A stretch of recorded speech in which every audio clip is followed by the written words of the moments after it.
Today, we are going to read Charlotte Bronte's Jane Eyre. So let's begin. Chapter 1, Life with the Reeds. I was glad that we couldn't go for a walk that afternoon. It was bitterly cold with lashing rain. I hated long walks, especially chilly weather, and coming home with frozen fingers and toes. Not that home was very welcoming to me, although Gateshead Hall was a fine mansion. I felt no happiness there. Bored with the constant scolding from Bessie, the nurse, and the daily humiliation I suffered at the hands of my aunt, Mrs. Reed, and my cousins, John, Eliza, and Georgiana. There they were, gathered around their mother in front of a roaring fire in the drawing room. I was excluded from the cozy group. "Jane, you can't be with us here till I hear from Bessie and see for myself that you have been pleasant and sociable," she said severely. "You must develop better manners." "But aunt, what have I done wrong?" I pleaded. "What did Bessie say to you?" "There," snapped my aunt. "That's exactly what I'm saying. Arguing all the time. Go and sit somewhere quietly till you learn good manners." With my 10-year-old heart drooping with sadness, I went into the breakfast room. I picked out a book from the bookcase, making sure it had lots of pictures. It was Bewick's History of British Birds. I climbed into the window seat and sat cross-legged. I pulled the scarlet drapes shut. For the moment, at least, I was secure between the curtains and the closed window with its clear panes of glass. I was more interested in the pictures, but I could not quite resist reading the descriptions of the haunts of seabirds in the cold regions near the North Pole. A shiver ran through me as I imagined frigid waves beating on desolate shores. The illustrations were equally chilling. A boat wrecked on the rocks, lit up by a ghostly moon drifting in and out of the clouds. The graves in a deserted churchyard at night. Two ships stranded in a calm sea like phantom vessels. A black-horned thing sat on a rock, gloating overhanging in the gallows. I quickly thumbed past these pages. I was totally absorbed in the book, as happy as I could ever be in that house, when the door opened. Instantly, I froze. "Where has she disappeared, the sulky little thing?" said John Reed's hateful voice. He could not see me in my hiding place, and I kept very still, hoping that he would go away. "Lizzie, Georgie, tell Mama that she has run out into the rain, the bad girl." He was slow, not intelligent like his sisters, and would not have discovered my hiding place had Eliza not put her head around the door.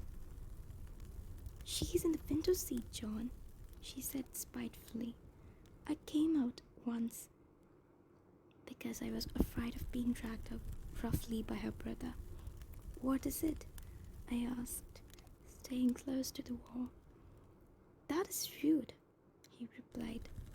"You must say, 'What is it, Master Reed? Come here.'" He sat down in an armchair and beckoned. John Reed was 14, big for his age, with splotchy skin and a double chin. He ate enormous meals. He had been kept from school for the last 2 months by his doting mother, who thought he was delicate. Mr. Maltz, his schoolmaster, told Mrs. Reed that John would be healthier if his mother sent him fewer cakes and sweets. She believed he was dull because he missed home. Although John was not especially fond of his mother and sisters, he hated me intensely. He would bully and beat me at every opportunity, even if I stayed out of his way. I was terribly afraid of him, and it did not help that neither of the servants, nor his mother or sisters ever said or would hear a word against him. Now, when I came and stood next to his chair, he stuck out his tongue at me as far as it would go. I was dreading the blow that would surely come next, but also thinking how ugly he was. He must have seen my expression, because he suddenly struck out. "That is for being rude to mother, for hiding behind curtains, and for that look you had in your eyes just now," he said. I usually never replied to John's insults. "What were you doing behind the curtains?" "Reading." "Show me the book." I fetched the book and handed it to him. "You're not allowed to touch our books. You're an orphan, mother says. We provide you food, clothes, and a house to live in. I think you should be sent out to beg. You don't deserve to live with fine people like us." "Yes, this house and everything in it is mine. It will be, anyway, in a few years. Now go and stand near the door." I obeyed, not realizing what he was about to do. When I saw him lift the book and hurl it at me, I screamed and moved, but not fast enough. The edge of the heavy book hit me, and I fell against the door, cutting my forehead. It started bleeding. "You cruel boy," I said. "You're wicked like a murderer, like the Roman emperors who ill-treated their servants and beat their slaves."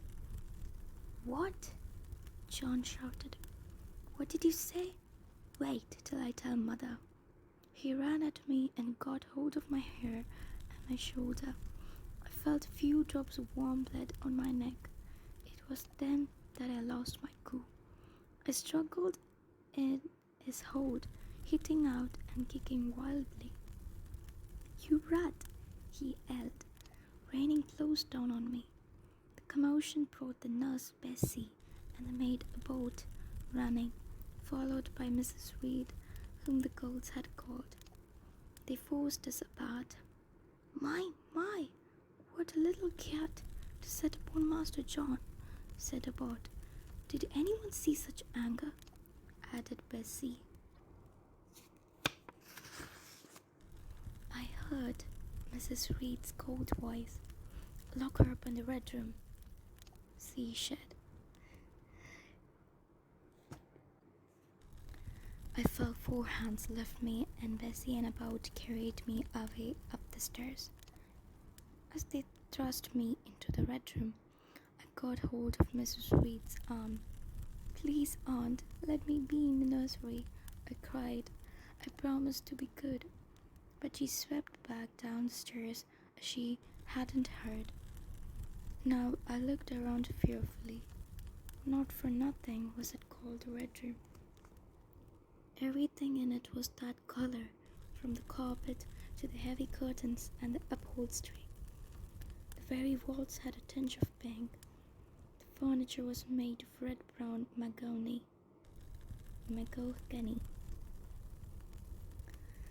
It was stone cold because the fire was never lit. No one ever entered the room except a maid who cleaned it once a week. With good reason. It was the room in which Mr. Reed, my mother's brother, had died. He was the one who taken me in when I was orphaned and had extracted a promise on his deathbed from his wife that I should be looked after just like his own children. Now left on my own, with not a sound to be heard but the beating of the rain against the window, I sobbed wretchedly. Why had I endured so much oppression when I had done nothing? I demanded no favors. I did not try to draw attention to myself. Indeed, I was as quiet as a mouse. And yet here I was, constantly hounded and teased, and my dependent and impoverished status thrown in my face every waking moment. I pondered this deeply, and although I was just 10, I finally understood why I was so disliked. Mrs. Reed had not wanted me. I had been forced upon her. Had I been pretty, talented, and bold, they would have all tolerated me, perhaps even liked me a little. But I was plain, unremarkable, and by sheer mischance, I was related to fine, wealthy people like the Reeds. By this time, dusk had fallen, and the room was filled with shadows. I had heard that the spirits of the dead would stir and rise up if they saw their loved ones sad or troubled. I felt that Uncle Reed might appear suddenly, called to life by my deep unhappiness, so I quieted my sobs and sat still on a stool beside the door, trying not to let morbid thoughts enter my mind.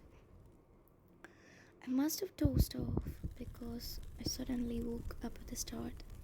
Although it was pitch dark outside, a light entered through the curtains and moved fitfully across the ceiling.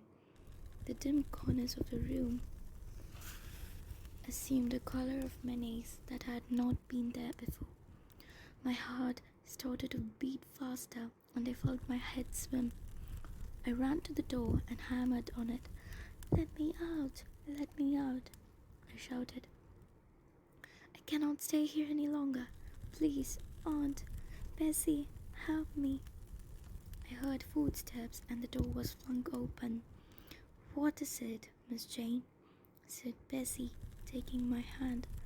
"Why are you frightened?" "Bessie, I saw something moving. Please let me sleep in the nursery." Mrs. Reed marched in. "Bessie, leave the child be," she said in a hard voice. "She must stay here till morning. That is her punishment." "No, Aunt Reed, I beg of you, don't." I wept piteously, but she heeded me not. She motioned Bessie outside and slammed the door shut. A moment afterwards, I fell into deep swoon. I don't know what happened next, because when my eyes opened, I was lying on my bed in the nursery and could see the warm glow of the fire. A kind face was bent over me and a gentle voice said, "Why, Miss Jane, what on earth were you doing? Why did you faint?" It was the apothecary, Mr. Lloyd, and when I heard the soft words, I burst into tears. There, Missy," he said, patting my head. "Go to sleep now. You're safe here with Bessie. I will come and see you again tomorrow, and you shall tell me what troubles you." End of chapter 1.